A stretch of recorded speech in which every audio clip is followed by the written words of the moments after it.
All right.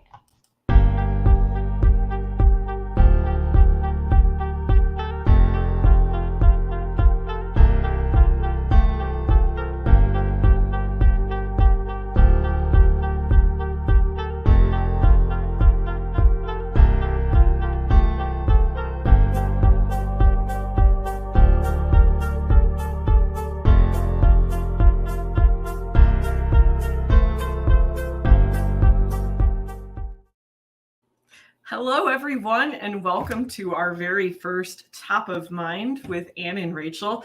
My name is Rachel Profitt. I'm a white female with long red hair that's pulled up today. I am wearing a gray shirt with white stripes, and I am in my office as usual with my epic sticker wall behind me. And joining me today is Anne Krupke. Anne, do you want to go ahead and introduce yourself?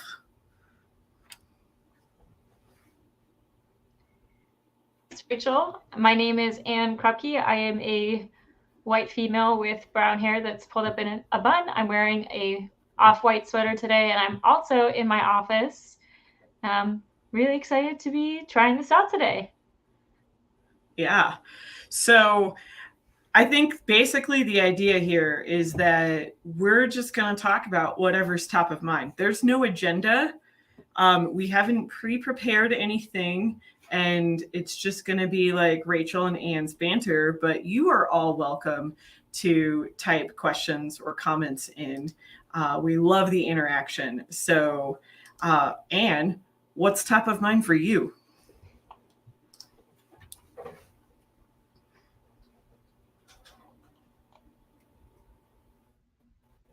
Sorry, I think I cut out for a second, Rachel.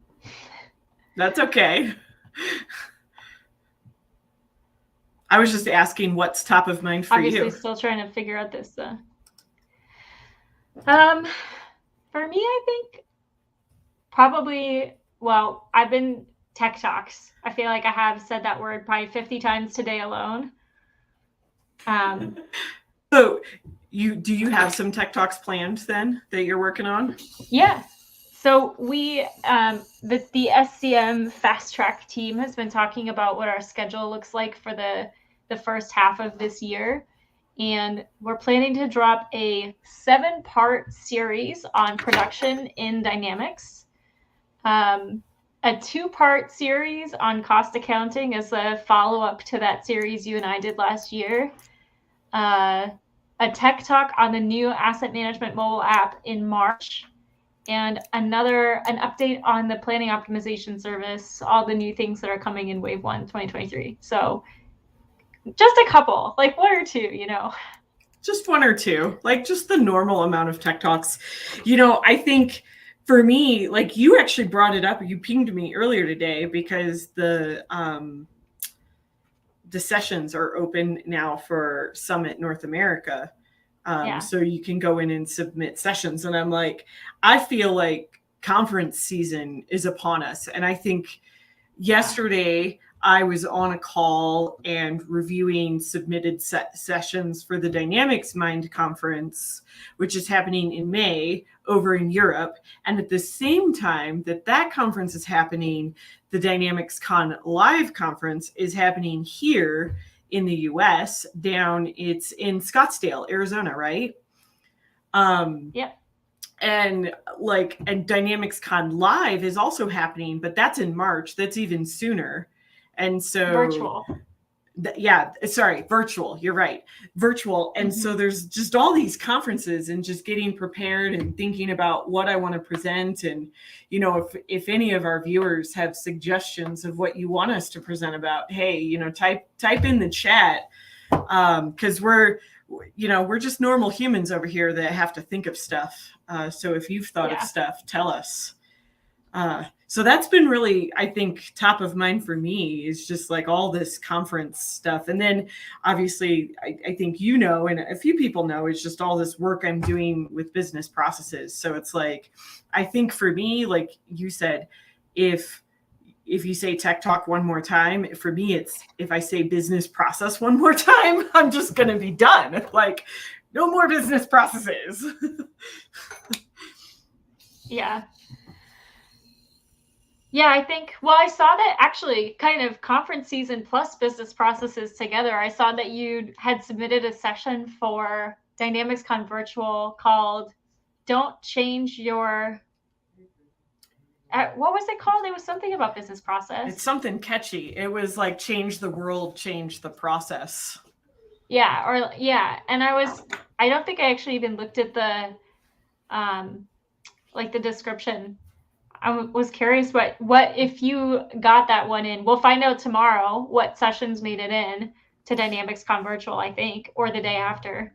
Yeah, like hopefully like y'all are voting. If you haven't voted, go vote. Voting closed. Oh, we've got someone joining us from Australia. This is awesome. Thanks, Ratchet. No, voting closed for virtual. DynamicsCon Virtual closed on Friday. So hopefully everybody has already voted, and they're going to release the agenda. I think it's this Friday, or either tomorrow or Friday. So super soon. Yeah, they did what I thought was really cool. They showed the number of votes on sessions on the last 2 days. So I only have one, which is probably as many as I can handle this year. And I think I was like maybe on the cusp for F&O, depending on how many sessions they do. So curious to see what's coming out. Oh, looks like we got a question. Somebody asked, here, we'll put it on screen for everyone. Why is MS not in charge of leading the way on conferences on their business platform? Think Convergence. Howdy from San Antonio, Texas. Well, thank you for joining us. It's an interesting question. I think our direction, and we announced yesterday, was it, Anne? The business or the Power Platform Conference? Business application. Yeah, so what's the name of it? I don't even know. Power Platform Conference, which was debuted last year. Microsoft sponsored and organized conference. It was last October, and they've announced for 2023, which will be the first week of October this year, and it will be in Nevada. Not only will we be bringing back all the Power Platform topics, but there will also be tracks for Dynamics 365 as well.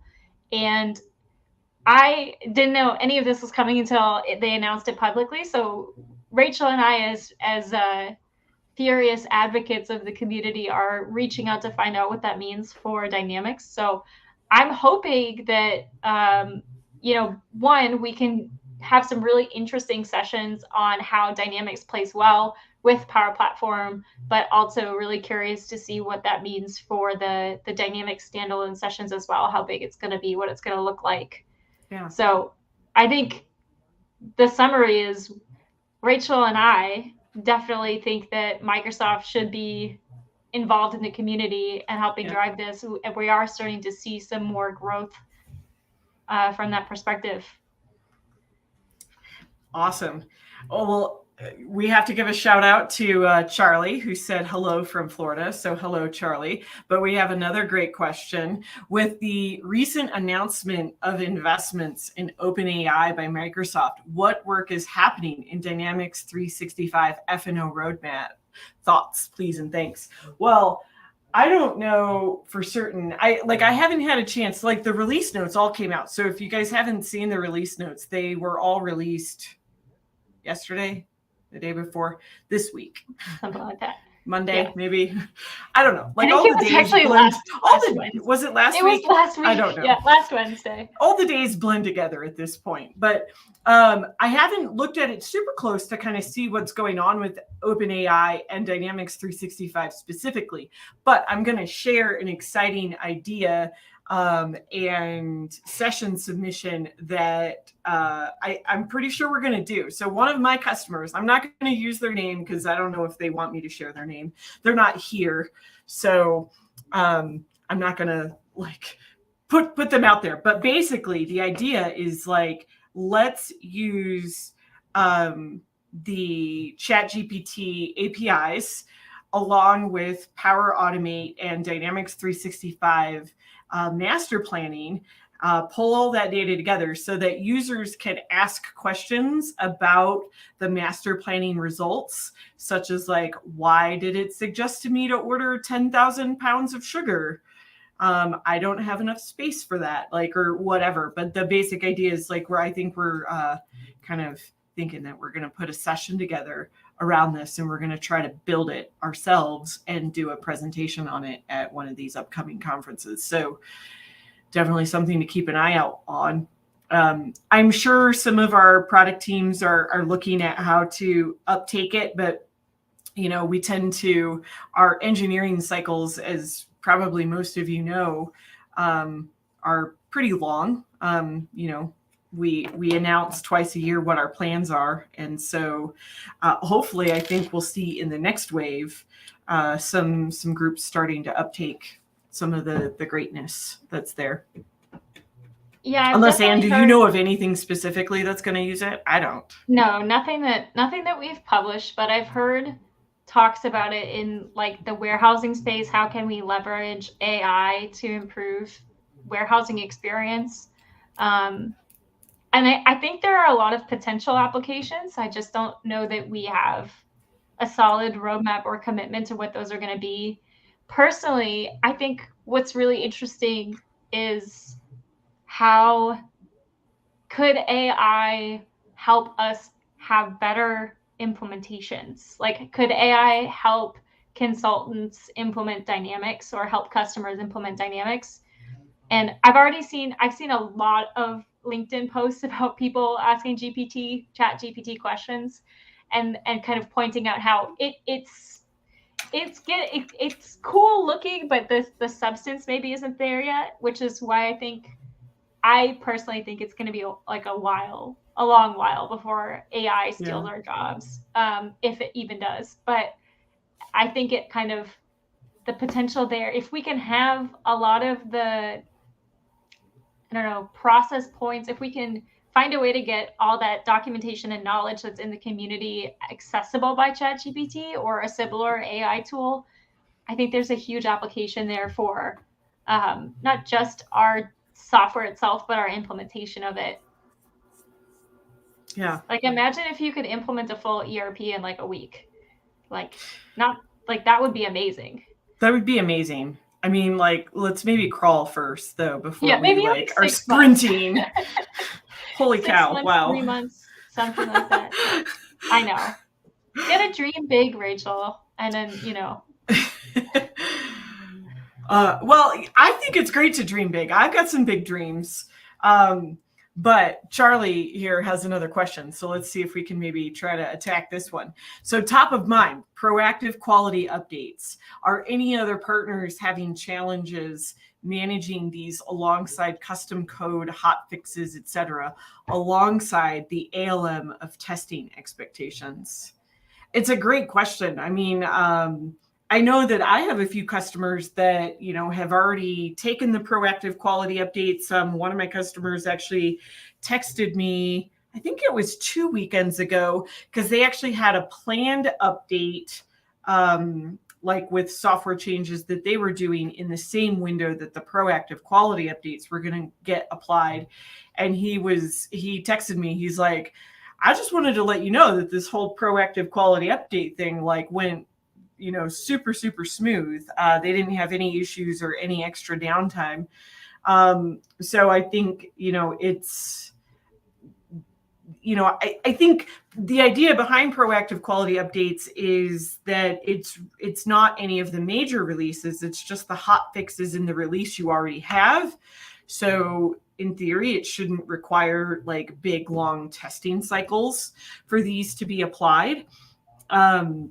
But obviously, I think feedback is important.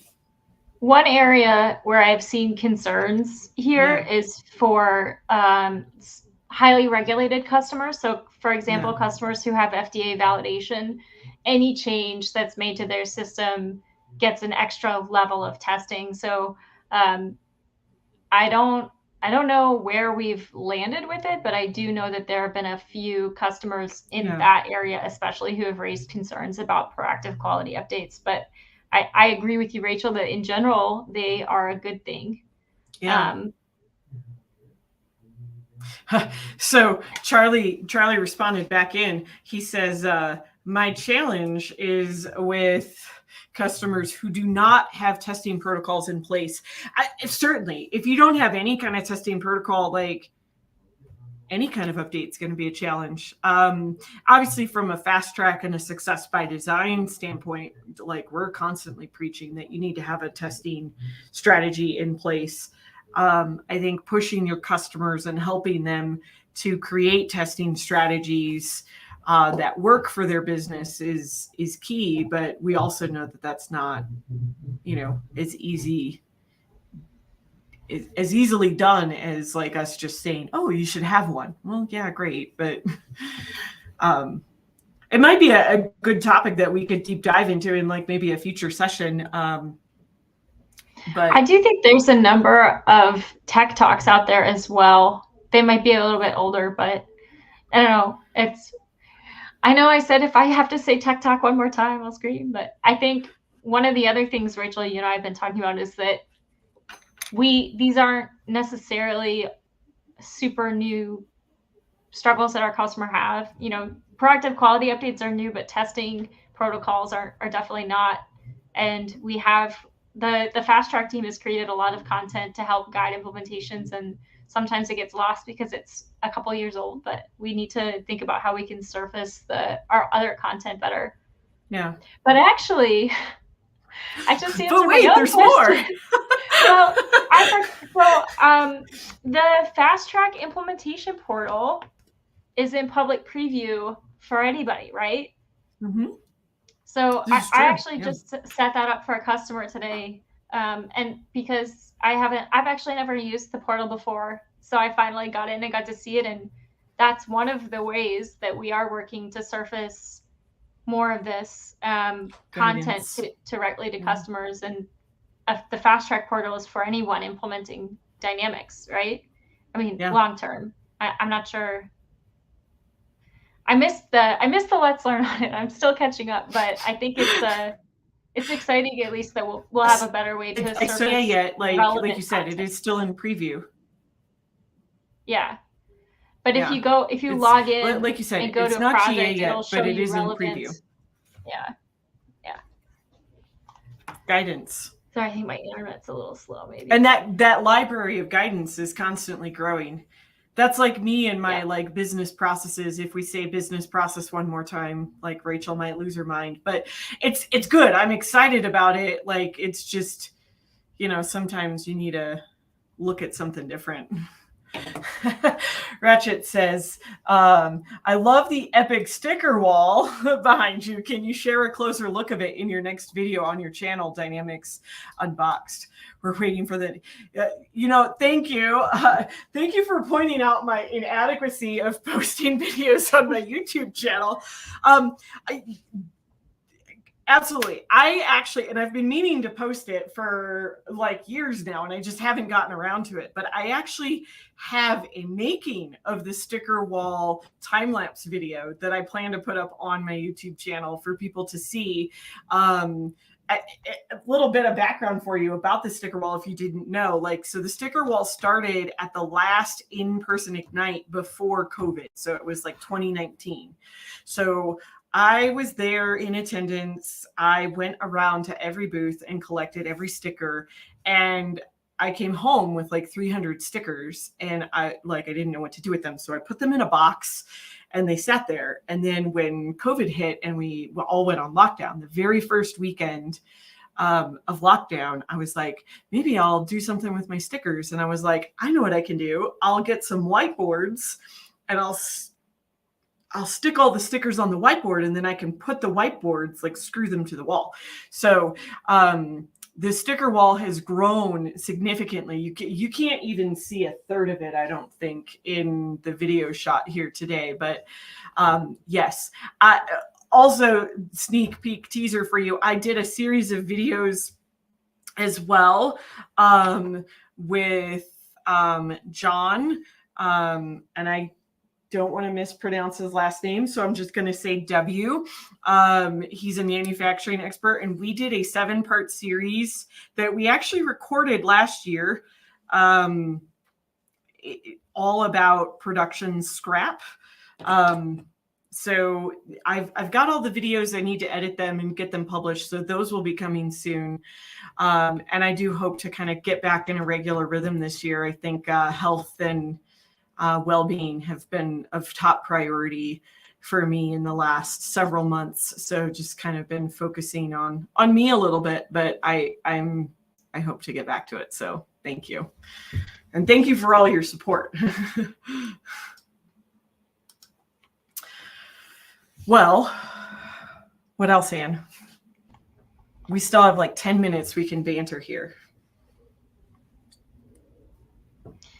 Yeah, I think, well, one, I'm very jealous of your sticker wall, and I love your little pass collection in the back of your office as well. Oh, like all the conference badges. Yeah. I do want to actually talk about something that one of the other things community-wise that I've been getting involved in lately has been meetups. And we just hosted the first Atlanta-based in-person meetup last week. And we hosted it at the Atlanta office. And it was awesome. Oh my gosh, it was so great to connect with folks in the industry. So we had a little over 50 people RSVP, and we had 35 or so people show up. So the turnout was fantastic. We had users, a couple of users there. I would love to see more end users coming. We had like 5 or 6 different partners were represented, a couple of ISVs. And then the two that I thought were the best, I was the most excited about. We had someone who is a developer not in our industry who just wanted to know more about Dynamics and like figure out how he could scale up to move into this industry. And then we had a group of like 10 or so local students who had done a Power Platform bootcamp and wanted to understand more about Dynamics and how to get jobs and how to learn. And I was like, this is so cool, because you and I, Rachel, have talked so much about, one, how do we help the community that we have access to all of this information and learn and grow, but how do we get more people into the industry? We have all of these really lofty goals about getting Dynamics to so many customers and getting it live, but we have forever just kind of cycled people throughout the industry from partner to partner instead of bringing a bunch of talent in. So to have people just find our meetup and come and attend was amazing. And to have the partners who were there that we could connect them to and say, well, these ones actually have programs for that, and maybe some of the other ones don't, but it was invigorating. Like, it was really, really refreshing and exciting to see that. And now I'm like, when are we doing the next one? And I hope we can see more meetups throughout the States and elsewhere. And I'm trying to figure out how I can attend some. Like, if I'm back in New England visiting family, can I show up to like a Boston meetup or something? It's definitely something I would love to participate more in and get more Microsoft folks to join in as well. Yeah. We got some great comments coming in from Charlie. So he said, I really appreciate you both hosting this. If you continue them, it would be great if you had a theme or topic so we can bring questions, thoughts, ideas. Love that idea. So maybe we'll try that next week. I don't know. Like, we're just making this up as we go along. Weekly? I don't know. Like, how often do you guys want us to do this? Let us know in the chat. Like, should this be weekly? Should this be monthly? You let us know. Charlie also said, I'm excited to see improvements in the advanced bank reconciliation functionality. Also really hopeful for an FP&A first-party option. Huge gap in F&O. I know that these are things that are top of mind for our product teams as well. I don't know where they land on the list of priorities, but definitely something to keep an eye out for in the future. I've seen a couple of roadmap slides in this area, and I am also really hopeful. I'll kind of leave it at that, but I think Yeah. I think that we've heard the feedback, and there are efforts there to help grow in that area. Yeah. So Also, Charlie said said daily. daily. Whoa, dude. Like, we have work to do too. Like, don't you have work to do? Like, I love that though. So Ratchet asked, and hopefully I'm pronouncing that correctly. If it's not pronounced Ratchet, please tell me so in the chat, and I will quit pronouncing it incorrectly, but asked, I wanted to ask on the topic of platform convergence. This is one of those topics that's near and dear to my heart. Microsoft is doing a great work in this area. What are your thoughts on it, and what new skills do F&O professionals need to learn? It's such an important topic, I think, right now, and it's really, I think this year especially, we're really going to start to see some leaps and bounds and some big steps happening with all the stuff that's in the roadmap. So very exciting. I think as we get closer to one admin experience, closer to one user experience, closer to, you know, all these different, you know, one developer experience, that one's already well underway. I think just by bringing UIs together closer is going to be huge. I